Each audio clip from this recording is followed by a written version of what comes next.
Hi folks!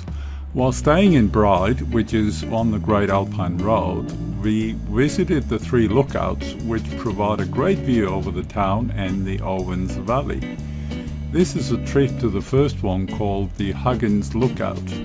There is a steep walking trail to the lookout from Bride, but we took the four-wheel drive track, which isn't that bad that you couldn't do it in a normal two-wheel drive.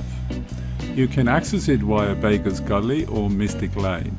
I gather the Mystic Lane is less rough, so I would suggest if you have a two-wheel drive to use that side of the track. But of course we did the Baker's Gully route. We drove through the main city centre in Bride where most of the shops are. On the right you may notice a clock tower.